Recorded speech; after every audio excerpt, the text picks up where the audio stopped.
En el Evangelio según San Lucas, capítulo número 6, verso 17 en adelante.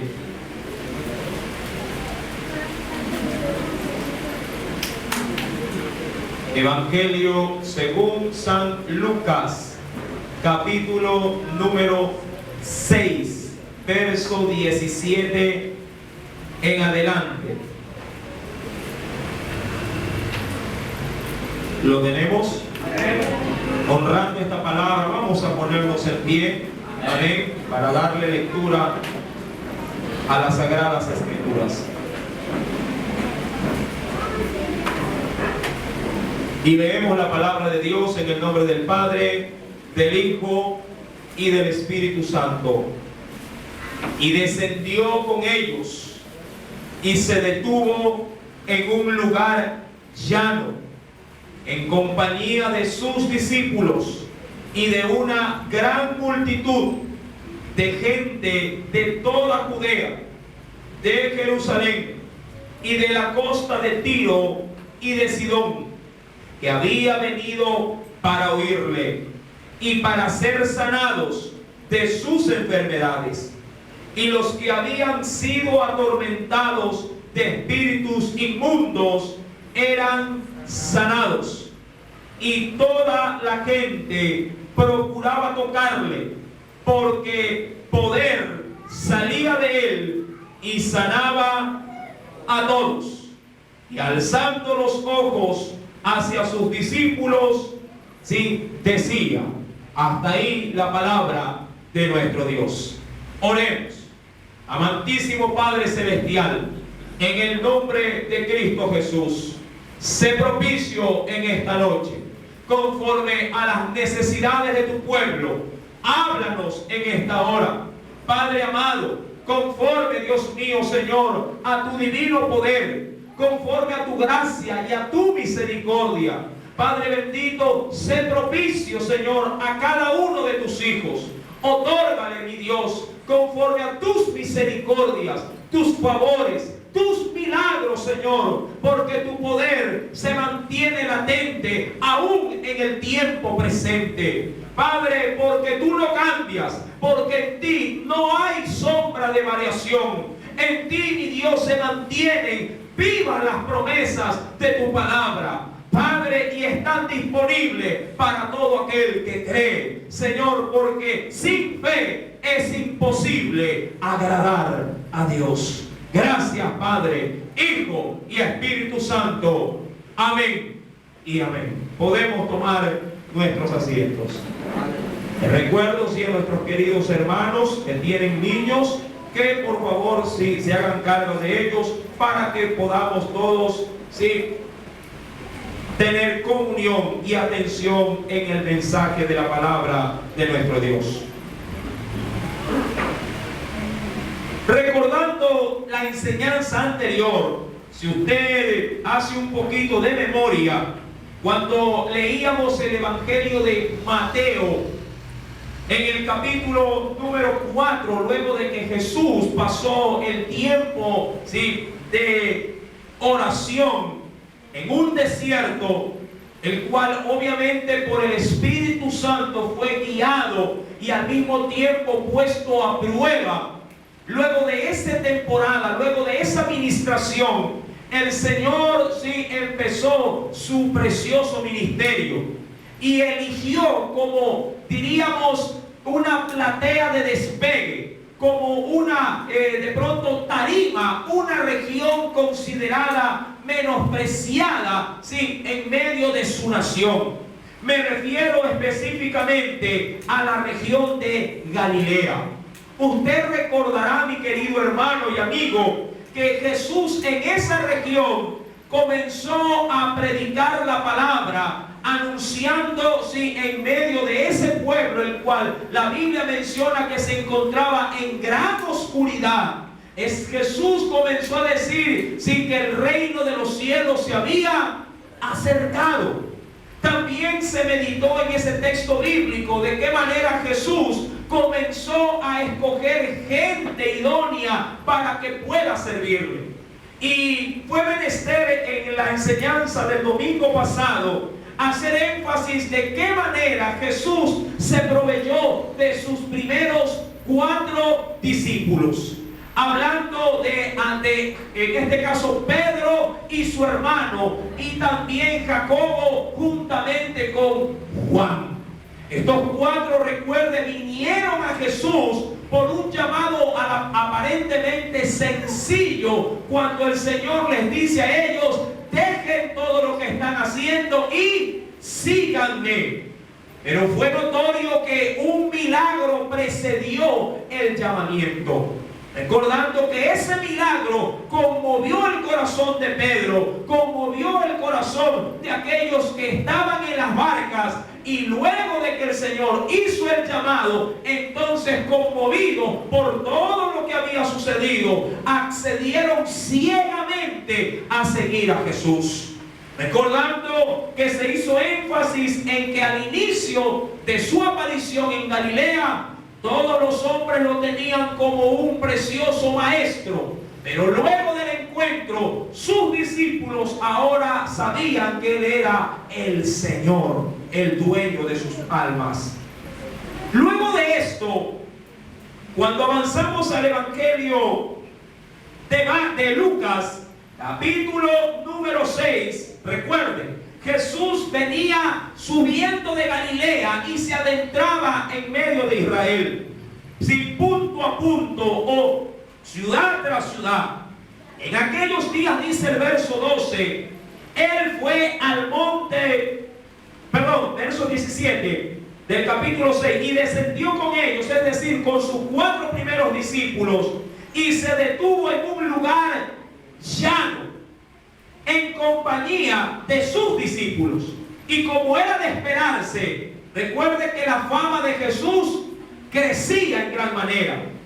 De una gran multitud de gente de toda Judea, de Jerusalén, de la costa de Tiro y de Sidón, que había venido para oírle y para ser sanado, dice ahí, de sus enfermedades. Ahora, entendamos algo, mis queridos hermanos. La Biblia menciona en el verso posterior al que hemos de leer que Jesús tenía poder, porque si toda persona que tenía dolencias era sanada. Dice el verso número 18 y 19 que los que habían sido atormentados, espíritus inmundos, eran sanados. Y toda la gente procuraba tocarle, porque poder salía de él y sanaba a todos. Hasta ahí, mi amado hermano, la gente estaba encantada. La gente estaba maravillada al ver que había aparecido alguien en escena para resolverle sus problemas, sus dolencias, sus tribulaciones. Pero Jesús reconocía perfectamente que eso no era el todo de su ministerio. Jesús reconocía perfectamente que lo que se estaba realizando era simplemente una parte de la comisión que Él venía a cumplir. Es verdad, ¿quién no quiere ser sanado? Es muy cierto, ¿quién no quiere ser librado de sus preocupaciones? Si de hecho han sido los problemas, las dificultades, las vivencias difíciles las que nos han motivado a buscar de Dios y hoy estar aquí agradeciéndole por sus misericordias. Pero eso no es el todo del Evangelio, es una parte. Jesús lo sabía. Jesús sabía que Él hubiese podido hacer este tipo de obras de inicio a fin. Pero el Señor tenía una prioridad: predicar el Evangelio del reino de los cielos. Es justamente bajo ese parámetro donde Jesús en el verso número 20 dice: y alzando los ojos hacia sus discípulos. ¿Hacia quiénes, mis queridos hermanos? Hacia sus discípulos. Acompáñenme al Evangelio de Mateo, capítulo número 5.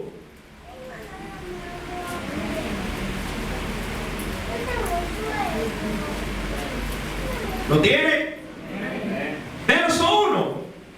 Viendo la multitud, recuerde que estaba en un lugar llano, pero viendo la multitud, subió al monte, es decir, que buscó una parte alta, y sentándose, vinieron a él sus discípulos. Ahora, tenía pocos al inicio, pero recuerde que junto a sus discípulos venía una gran multitud. ¿Por qué venía una gran multitud? Porque todos recibían de parte de Jesús, sí, milagros.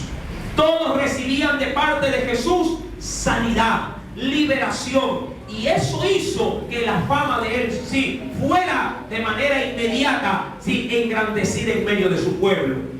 Mateo capítulo 4, versículo número 24 dice: y se difundió su fama por toda Siria, y le trajeron todos los que tenían dolencias, los afligidos por diversas enfermedades y tormentos, los endemoniados, lunáticos y paralíticos. Y ahí dice el Señor, y los, es decir, a todos, mis amados hermanos.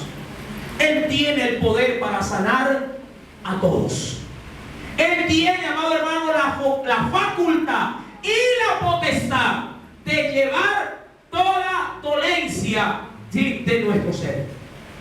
Amados, entendamos esto. Es verdad, Cristo puede sanar. Es verdad, Cristo puede libertarnos. De hecho, Cristo ha venido para deshacer las obras de Satanás, del diablo. Amados, pero Dios sana a quien quiere sanar.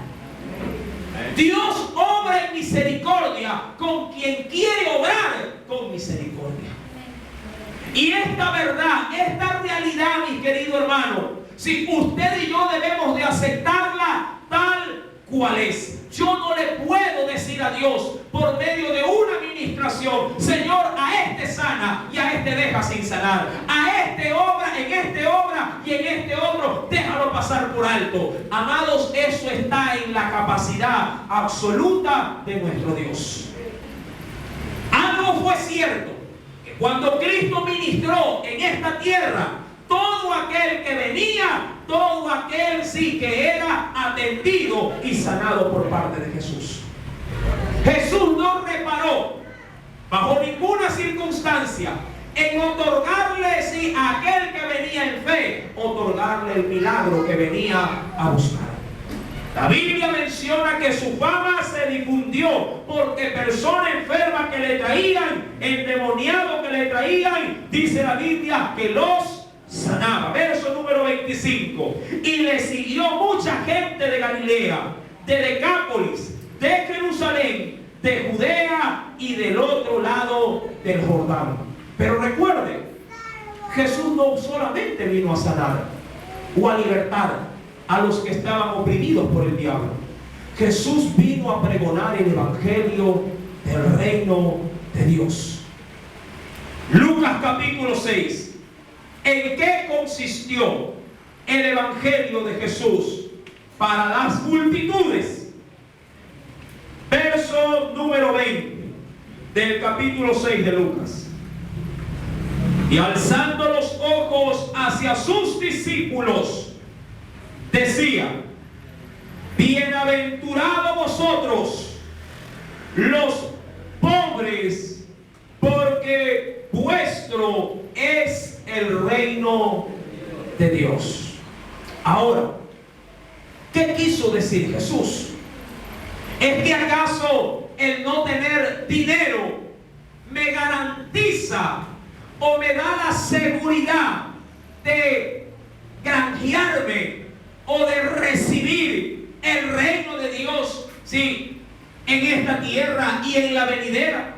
¿Es que acaso la miseria o la pobreza, sí, económica es simplemente una señal que me da de alguna manera en Dios la estabilidad de ser o de pertenecer a su reino?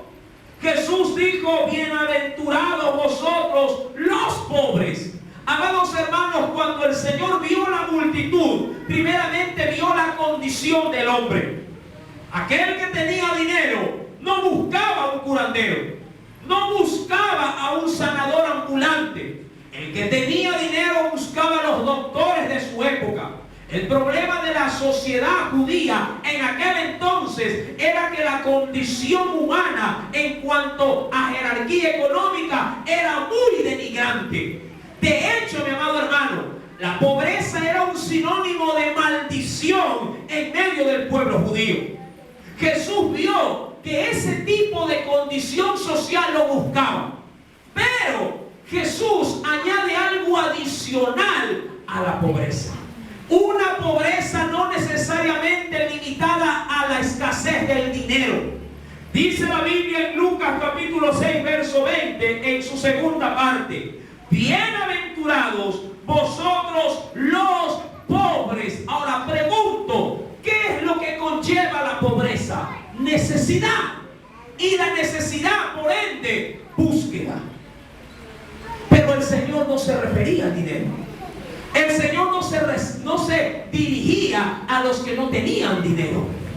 Dios complementa este texto en Mateo capítulo, acompáñeme por favor, número 5, verso 3. La pobreza no era dirigida a la economía. Bienaventurados, dice el verso 3 del capítulo 5 de Mateo, los pobres, y ahí añade algo adicional que Lucas obvió. Bienaventurados los pobres en espíritu, no en dinero, no en finanzas, no en necesidades materiales, sino en espíritu. Ahora, ¿qué conlleva la pobreza en espíritu? ¿Qué puede conllevar, mi querido hermano o amigo, una pobreza de esta naturaleza? Amado hermano, reconozcamos lo siguiente. La pobreza, como les he mencionado, conduce a una necesidad. Y la necesidad también conduce a buscar algo. Todo aquel que es considerado pobre en espíritu, amado hermano, se refiere a una condición, de humillación y por ende, de sumisión ante aquel que le puede, ayudar.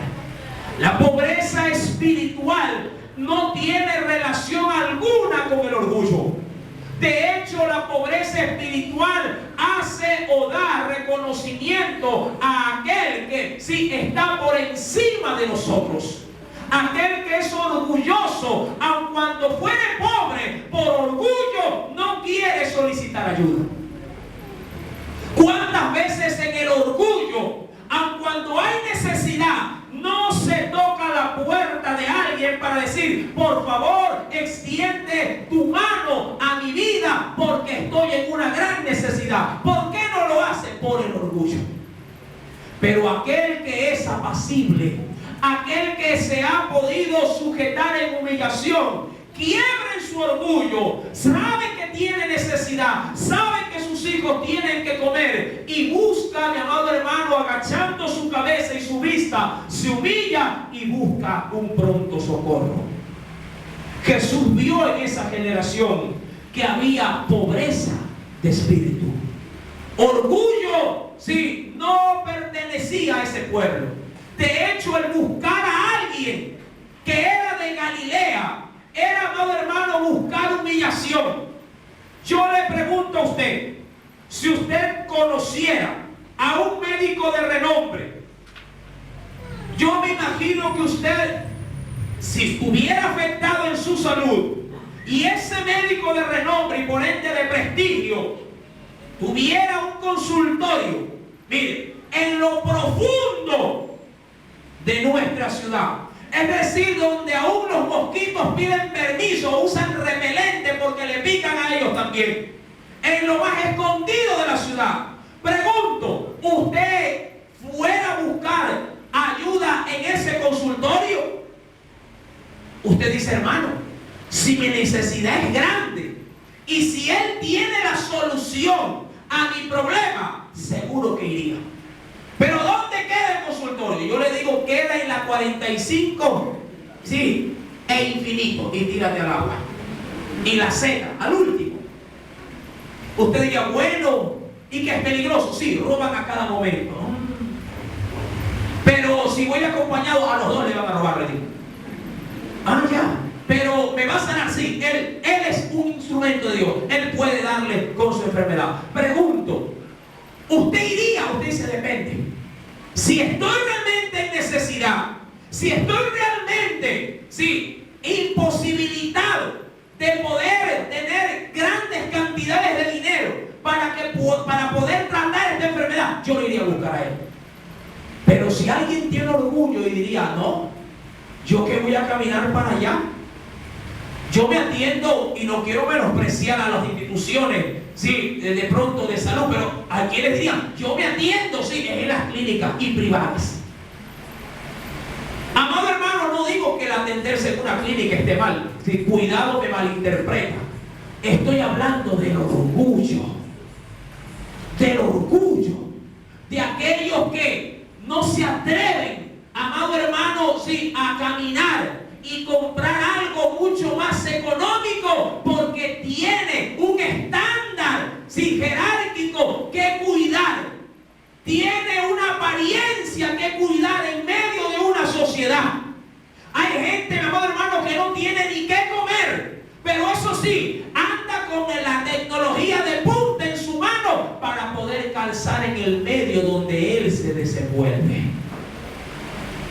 No tiene ni 25 centavos en el bolsillo, pero tiene un tremendo celular porque el entorno lo tiene y él no puede, sí, ser de menos en medio de ese entorno. Esa apariencia, amado hermano, perjudica.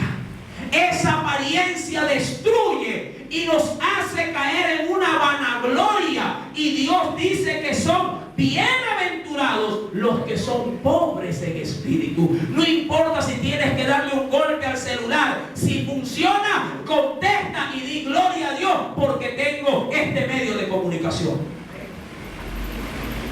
La Biblia declaró en este texto de Lucas capítulo número 6 que el Señor les dijo a aquella generación: bienaventurados los que, sí, vosotros los pobres, porque vuestro es el reino de Dios. Ahora, saquemos en limpio algo en este texto.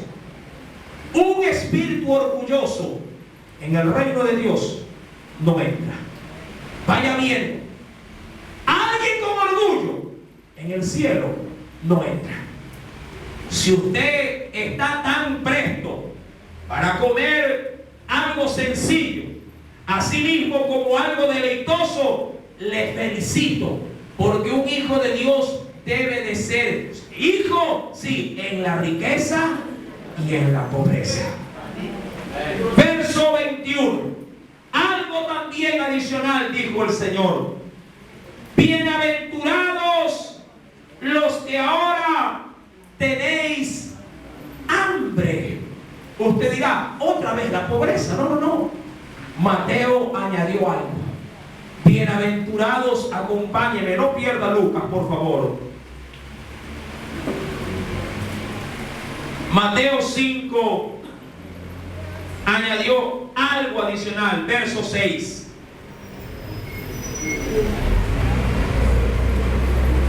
Usted dirá que bueno, cada vez que tengo hambre, entonces el Señor me bendice. Dice el texto, verso 6, ¿lo encontró? Bienaventurados los que tienen hambre, pero de dos cosas. Hambre, dice ahí, y sed, ¿de qué cosa? De justicia, de equidad, de igualdad, de que se trate al prójimo, sí, como a ti mismo. ¿Cuántas veces dejamos pasar por alto, aun cuando hemos visto la situación que no se ha dado tal, sí, como de pronto se lo ha comentado? Y muchas veces nos detenemos porque queremos evitar un problema, porque porque simplemente decimos, no es mi problema, que vea Él cómo se las arregla. Amados hermanos, Jesús vio un problema con la humanidad. Vio que la humanidad iba rumbo al infierno, a la muerte. Pero Jesús no dijo, no es mi problema. Jesús no dijo, no me interesa. Jesús dijo, tengo que hacer algo. Tomó un problema ajeno, lo hizo suyo, y lo que es mejor, poniéndose en nuestro lugar, nos dio salvación, y sobre Él pesó el castigo de nuestra muerte.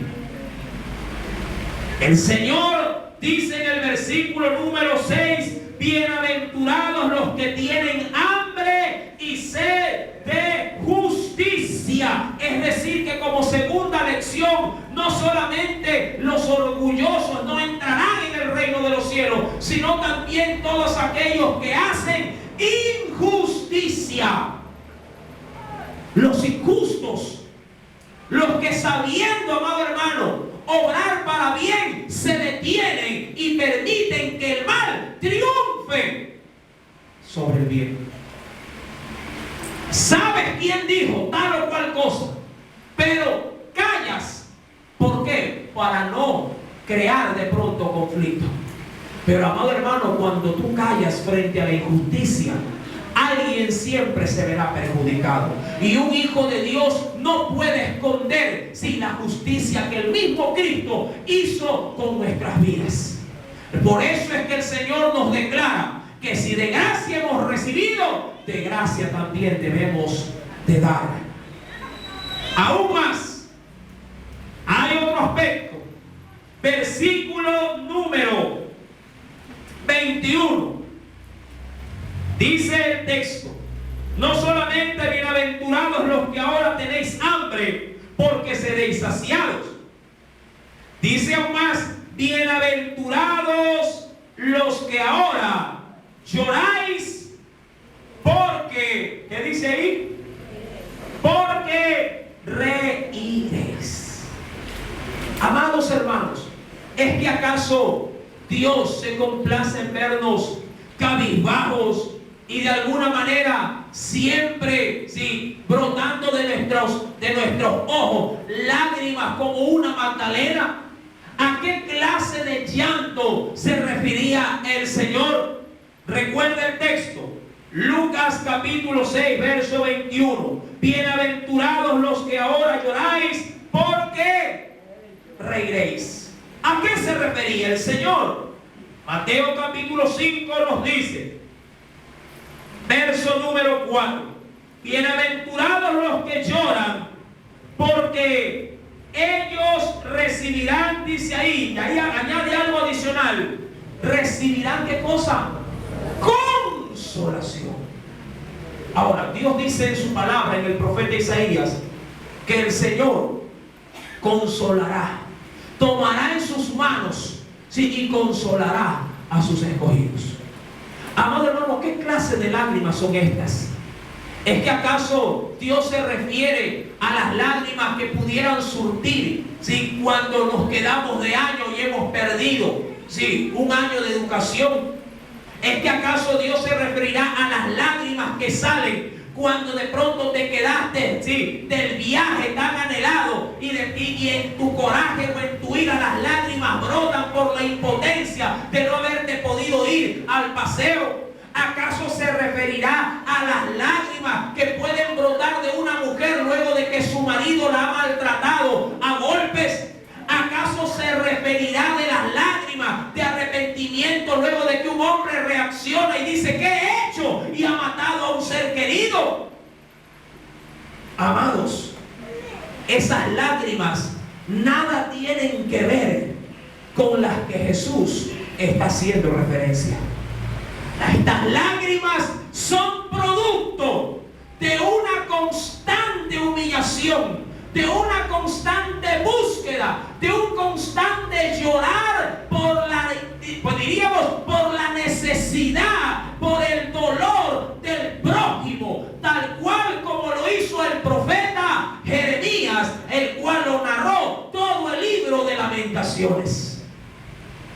Estas lágrimas no se egoísta, sino más bien en el derramarse delante de Dios en oración, clamando por las almas para que éstas puedan ser salvas. ¿Cuántas veces, mi amado hermano, has transferido tus lágrimas a otros para que sean otros los que clamen en vez de tú hacerlo? ¿Cuántas veces has solicitado que oren, que clamen por ti, que ayunen por ti, pero tú mismo no te conmueves por el dolor de tus propias necesidades? Acompáñame por favor a la Escritura y veamos algo adicional referente a este suceso.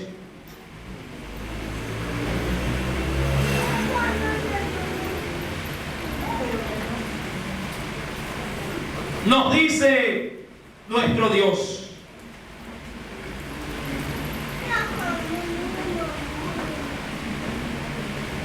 en el libro de los Salmos,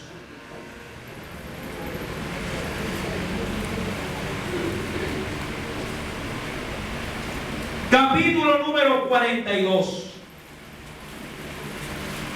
Libro de los Salmos. Capítulo 42.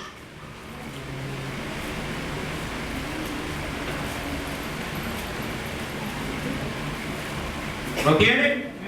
Verso 1 en adelante.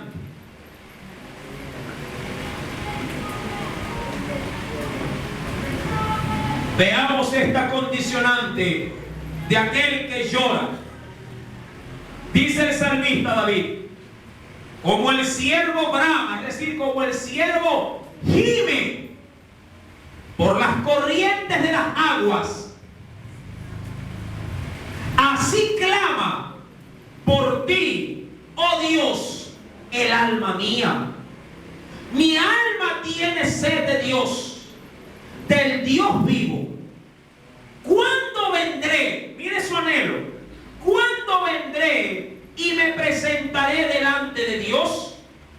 Fueron mis lágrimas mi pan, día y de noche, mientras me dicen todos los días, obviamente los que no temen de Dios, ¿dónde está tu Dios?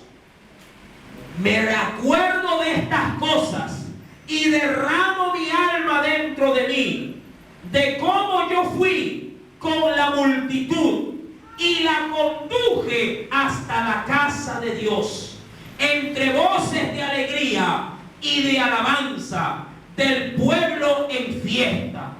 ¿Por qué te abates o por qué te entristeces, oh alma mía, y te turba dentro de mí?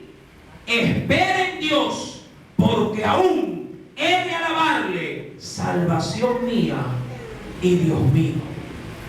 ¿Cuál era el motivo de David para sentirse, diríamos, tan miserable? Y tal como lo declaró en el capítulo 42, verso 3, fueron mis lágrimas mi pan de día y de noche, amado hermano, el deseo ardiente de estar en la casa de Dios.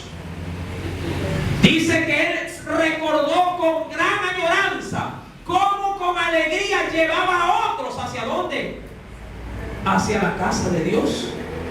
Pero cómo surtió efecto en otros, su empujar, porque él clamaba a Dios para que le dé la gracia, para que le dé la habilidad de que otros puedan también servir y ser guiados al Dios que él también servía. ¿Cuántas veces has llorado para que tu marido, tus hijos, tu mujer camine a la casa de Dios?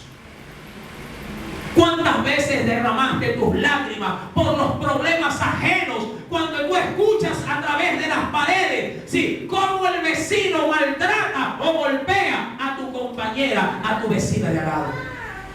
¿Cuántas veces te levantaste en la madrugada a clamar por aquellos que de pronto en necesidad, así como hay gran violencia en las naciones extranjeras, como en Siria, como un ejemplo latente actual? ¿Cuántas veces lloraste por ellos? El problema del pueblo actual es que es un pueblo insensible. No siente el dolor que Dios siente. Pero eso sí, cuando yo tengo un mal, cuando yo tengo una necesidad, que el cielo se detenga y que los hermanos me presten atención. Quiero que todos oren por mí y que cada lágrima sea a mi favor. Pero yo no doy ni una lágrima por alguien, sí, que esté fuera de mi ámbito de vida.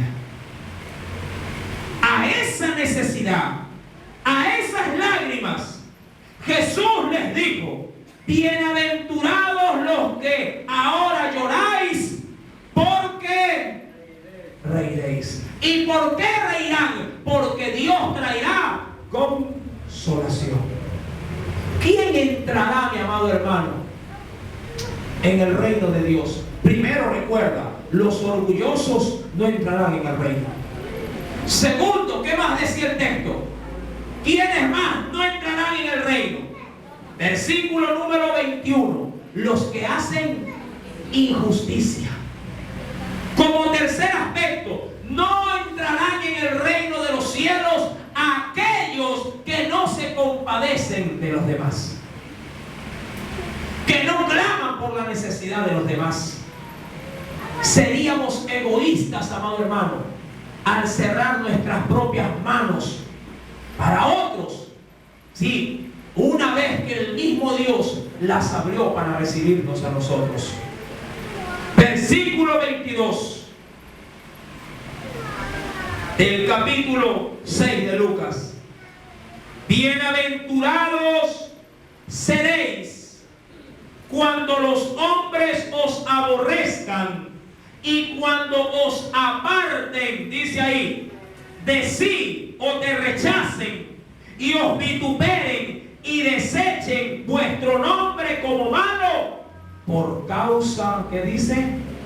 Del Hijo del Hombre. Alguien que goza de aceptación del mundo no podrá entrar en el reino de los cielos, donde todos van y te ven, te reciben y te aceptan. Tienes, amado hermano, que meditar mucho en ello.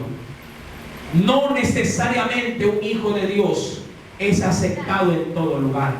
Dice la Biblia en el verso número 22: bienaventurados seréis cuando los hombres os aborrezcan. Ahora, ¿por qué me tiene que aborrecer mi prójimo? Si acaso yo tengo que darles amor a mi prójimo. Pero ¿por qué causa mi prójimo me puede aborrecer? Porque le digo que anda en pecado. Cada vez que yo le declaro su mala conducta, entonces el mundo me rechaza. Dígale a su mejor amigo: oye, ya no bebas, más bien te acompaño a la panadería para comprar pan y leche, azúcar, café, en vez de gastar 10, 15, 20 dólares, sí, en las jabas de cerveza. Y yo le prometo algo, que hasta ahí ese amigo le vuelve a invitar. Hasta ahí ese amigo, sí, le llama. Hasta ahí ese amigo, sí, le busca. Si yo tengo una gran verdad que la he experimentado en mi vida. Venido a Cristo, yo no tengo necesidad de que mi entorno se aleje de mí. Ellos se van de mi lado. Pero cuando comienzo a caminar en la palabra que mi Dios ha trazado para mí, yo no tengo que decirle váyanse. Ellos ven en mí el cambio y ellos solos se alejan. ¿Por qué? Porque cuando quieren invitarme, sí, a beber, le digo no, ya no bebo. Me dicen mandarina, no importa, así sea zanahoria o remolacha, pero amado hermano, prefiero ser tratado despectivamente por la causa de Dios y no ser acogido por los hombres con aplausos y abrazos, pero ofendiendo el templo del Espíritu Santo de Dios. No importa cómo te traten, no importa si tienes o no aceptación. El problema es que la gente busca la aceptación de los hombres. no saben que mientras más el hombre te acepta, estás más alejado de tu Dios. Es verdad, amados hermanos, ser excluido por causa del nombre de Jesús no es cosa placentera. ¿No te has dado cuenta a veces que cuando vas ingresando a un lugar donde hay gente que te conoce y están en grupo y tú llegas y la gente se abre? Y tú dices, ¿qué pasó? Es que los hombres que no comparten la fe dicen, mira, viene el hermanito, ya va a hablar solo de la palabra, no nos anda hablando. ¿Y de qué quieres que te hable? ¿De qué podemos hablar? Yo puedo utilizar un tema secular para hablar, pero para llevarlo a un solo fin, a Cristo. Yo puedo hablar de fútbol, pero ¿para qué? Para decirle que Cristo goleó al diablo. Amén. Yo puedo hablar de política, pero ¿para qué? Para decirle que al final quien va a gobernar el mundo entero es mi Dios. Pero yo no puedo, amado hermano, bajo ninguna circunstancia olvidarme del mensaje. ¿Para qué? Para ser admirado y aplaudido por los hombres. Si tú buscas gloria de hombre, no tendrás la gloria de Dios, la cual Él te la quiere dar si permaneces en la fidelidad de su evangelio. En esto consiste el evangelio del reino. Recuerda, un injusto no puede entrar en el reino de Dios. Alguien que no se compadece y no clama por las almas no puede entrar en el reino de Dios. Alguien que tiene orgullo en su corazón no puede entrar en el reino de Dios. Y para añadirle, alguien que quiere ser aplaudido por el mundo pero no aplaudido por Dios no puede entrar en el reino de los cielos. ¿Qué quieres? ¿Ser reconocido por Dios o por los hombres? Dice el Señor en el verso 23 del capítulo 6: gózate en aquel día, porque llegará el día ¿de qué? De la recompensa. Gozaos en aquel día y alegraos, porque he aquí vuestro galardón o vuestra recompensa es grande. ¿Dónde? ¿Dónde está el premio, amado hermano? No compre el loto ni la raspadita. Eso no funciona para un cristiano. El premio gordo está allá arriba. Amén. El pozo no está aquí, está allá. Amén. Mi esperanza, amado hermano, no está en lo que el hombre me pueda proveer. Mi esperanza, amado, y mi tesoro debe de estar en el cielo, porque donde está vuestro corazón, ahí estará también vuestro tesoro. Si tu corazón está en la aceptación de los hombres en esta tierra, déjame decirte que estás muy alejado de Dios. Hay un galardón, claro que sí, pero recuerda, no está aquí, está en los cielos. Verso número 23: gozaos en aquel día y alegraos, porque aquí vuestro galardón es grande en los cielos. Porque así, óyelo bien, así hacían, es decir, así trataban sus padres. ¿Con quiénes? Con los profetas de Dios.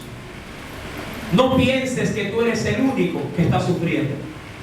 Así como a ti te hacen a muchos hijos de Dios, antes también ya los han maltratado. Pero ellos permanecieron fieles, firmes, y no se conmovieron, sí, de la fe en su Dios. Hebreos capítulo, todo el capítulo 11 lo declara, y lo podéis leer en vuestros hogares. Aún más, verso 24: mas hay de vosotros, ¿quiénes? Ricos, porque ya tenéis, ¿qué cosa? Vuestra riqueza.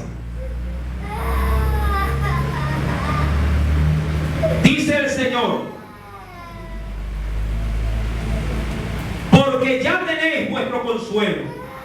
Ay de vosotros los que ahora estáis saciados, porque tendréis, que dice el Señor, hambre.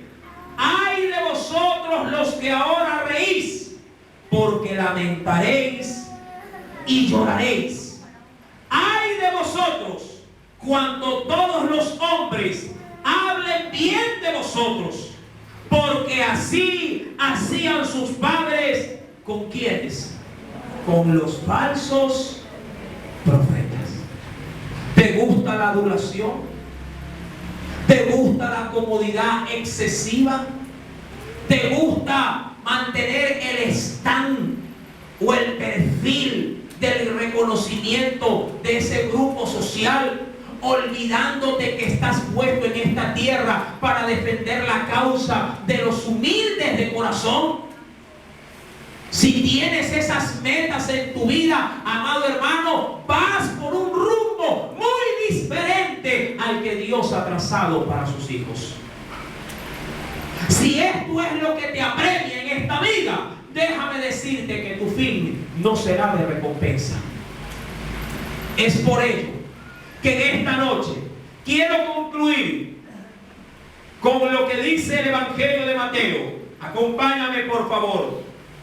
Capítulo número 5, verso número 11 al 12.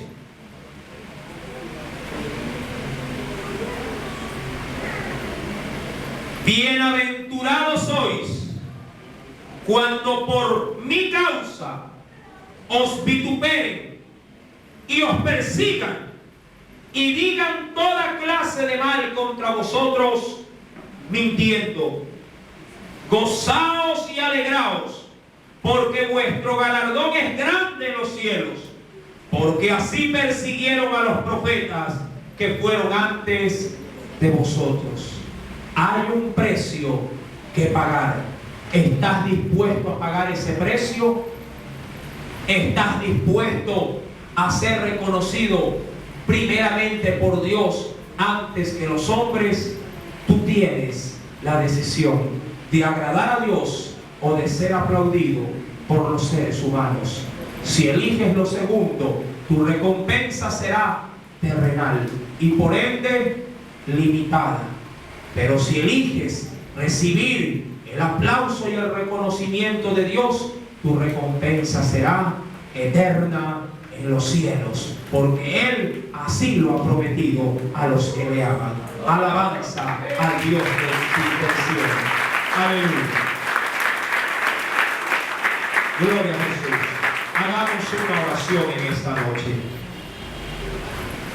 Amantísimo Padre Celestial, hoy tu pueblo ha recibido este mensaje sencillo, pero al mismo tiempo, mi Dios, pertinente a las necesidades, porque tú nos hablas a cada uno de nosotros para no perder el objetivo, no perder, oh Dios, el enfoque en el cual debemos de estar.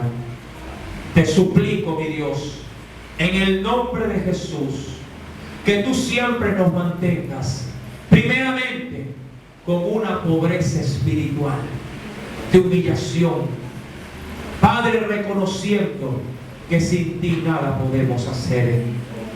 Aleja de nosotros, oh Dios, el desamor, el estar desentendido de las necesidades de nuestro prójimo. Ayúdanos a clamar con fervor. Ayúdanos a hacer nuestra la necesidad de los demás, así como tú atiendes nuestras propias necesidades. Así también, oh Dios, considera, te lo pido, Padre amado, en medio de tus hijos, Padre, que las riquezas no sean motivo de una separación entre usted y nosotros. Ayúdanos, oh Dios, conforme a Jesús, a ser identificados contigo, sin importar el qué dirá de la gente, porque tú, mi Dios, aplaudes a aquellos que sufren por tu causa, porque el galardón eterno viene de ti y no de los hombres. Ayúdanos a tener estas características. Ayúdanos, Señor amado, a mantenernos en ellas y no perder, oh Dios, el enfoque que tú has trazado para nosotros. Mi Dios, y si hemos incurrido en lo malo, te pedimos ahora en el nombre de Jesús que tú nos perdones. Límpianos, Señor, si hemos actuado de una manera injusta, defendiendo de pronto el egoísmo, defendiendo la insensatez y perjudicando al hombre humilde y honesto. Señor amado, que no suceda así con nosotros. Más bien, de ahora en adelante, Padre, perseveraremos en la sana doctrina y seremos instrumentos de bendición en medio de esta generación injusta y pecadora. Padre, porque vamos a resplandecer no con luz propia, sino con la luz de Cristo en nuestros corazones. En el nombre de Jesús. Amén. Y amén.